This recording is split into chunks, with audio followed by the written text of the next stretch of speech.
change the marijuana laws here in Florida. This is a group project. Get involved. Thank you.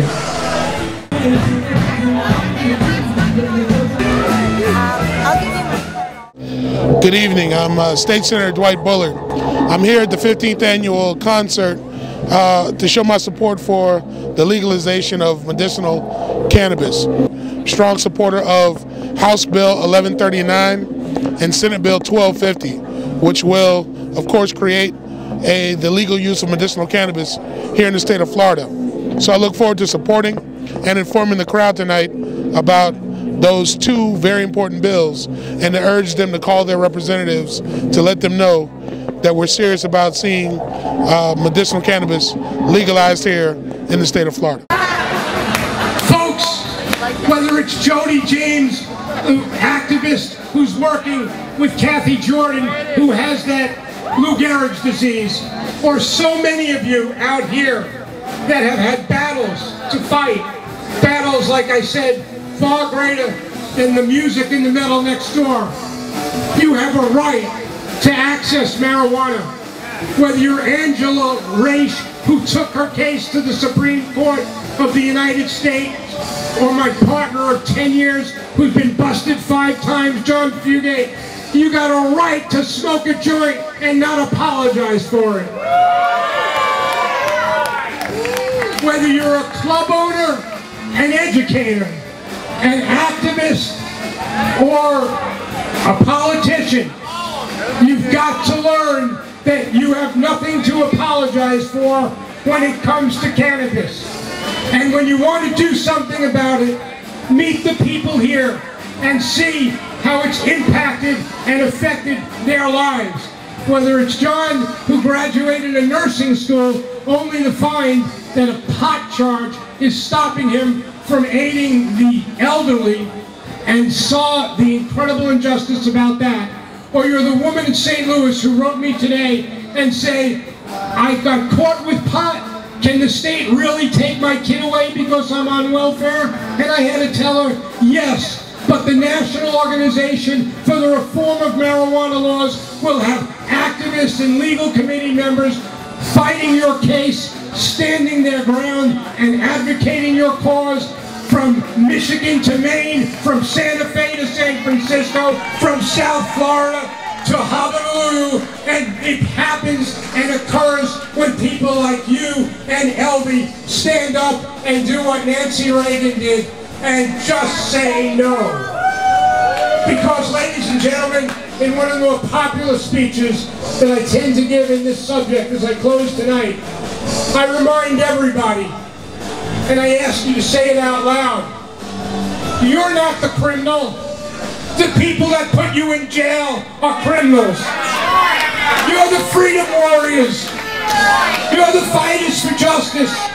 You're the individuals standing up for personal sovereignty to make decisions that control your own lives without the government telling you what to do. But I will tell you this, as close as we are, as much as the battle has been gauged, as wonderful as it is that we have won freedom and legalization in Washington and Colorado, as great as it is that 18 states have either medicalized, decriminalized, or legalized. Folks, let's go back to 10th grade, world history, American history. There are 50 states in America.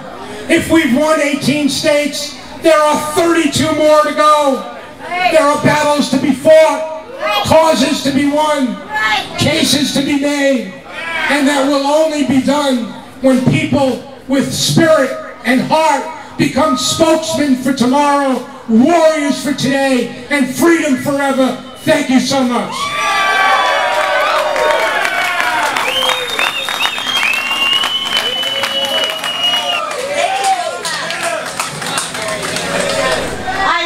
South Florida. I graduated from Southwest High, their first graduating class in 1959.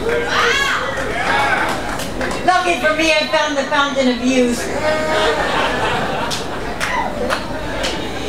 When a doctor told me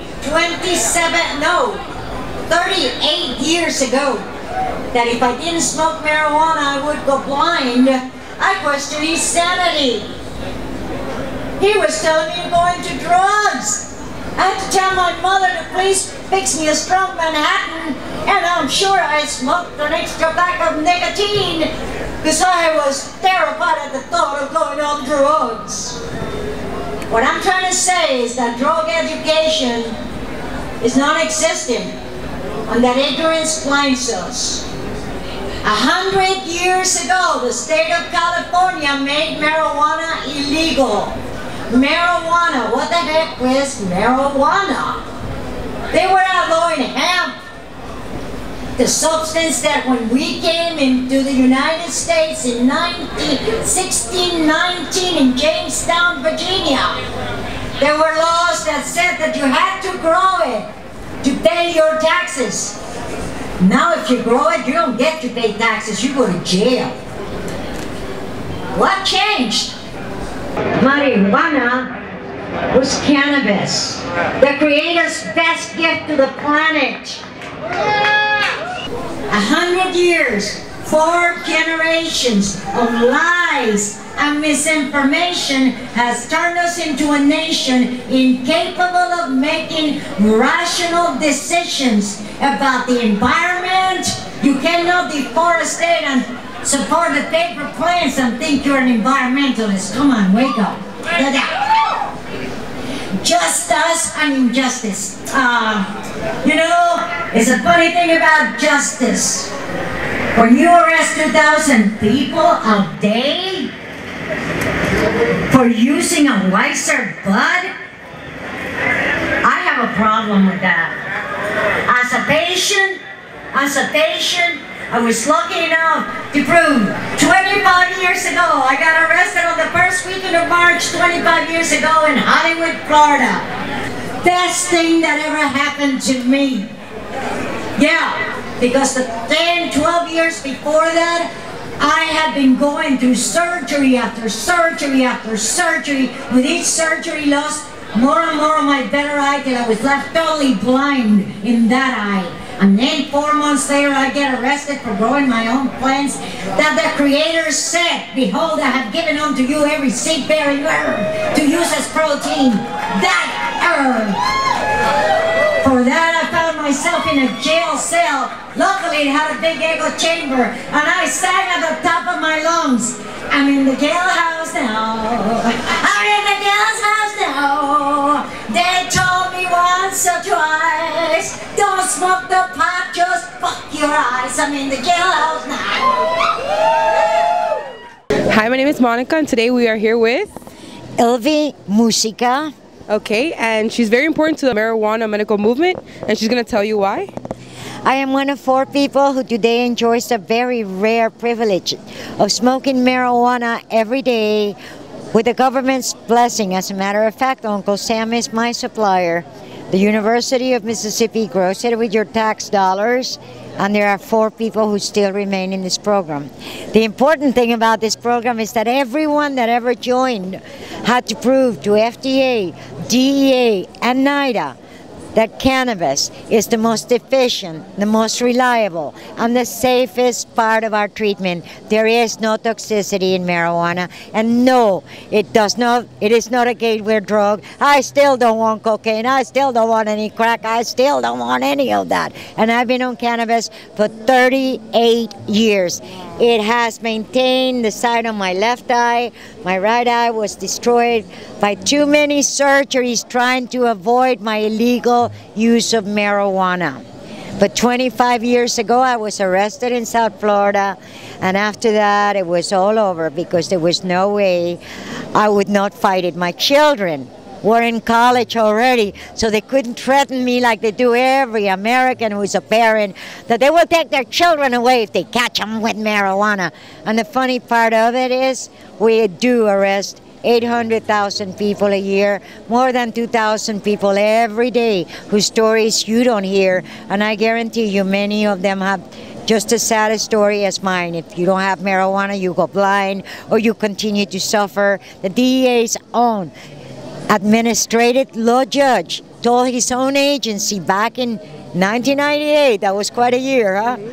About 3 weeks after my trial, he told his DA agency that for a government to stand between a patient's suffering and the benefits of this benign substance was unreasonable, arbitrary, and capricious. I add to that also immoral and unconstitutional.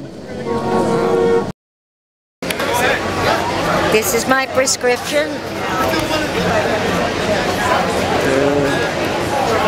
And I'm going to pull out a cigarette when you think it's okay. And they look like a green pomo. I always called them my green pomo. And then many years later, doing a show here in South Florida, as I've done many times, I found some old people who called in and they said they remembered when it was legal and used for asthma. They also said that in the 70s this was patent from Philip Morris as the green pomo. I can definitely believe that. I've always called it that before I even heard that story. Yeah. Come on. I legalize it. Can you sing way on it? Come on, man, take it down, bro. We have to be trying this running, so we have this boogaloo, as the man said. Come on.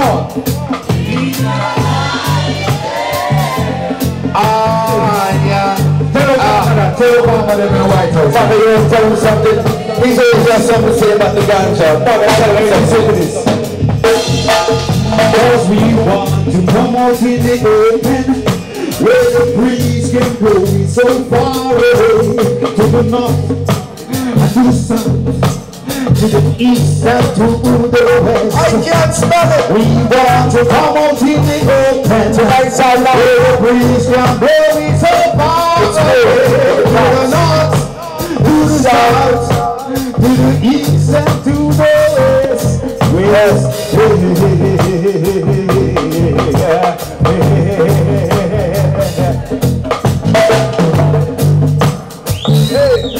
Johnny said, listen, hold on. Johnny said, let legalize marijuana. Yeah. It's time we do. It's time we do. Right here in South Florida. Miami, Westchester, Philadelphia. When Miami legalize marijuana. And then it's boom, like I old show. Right here in America.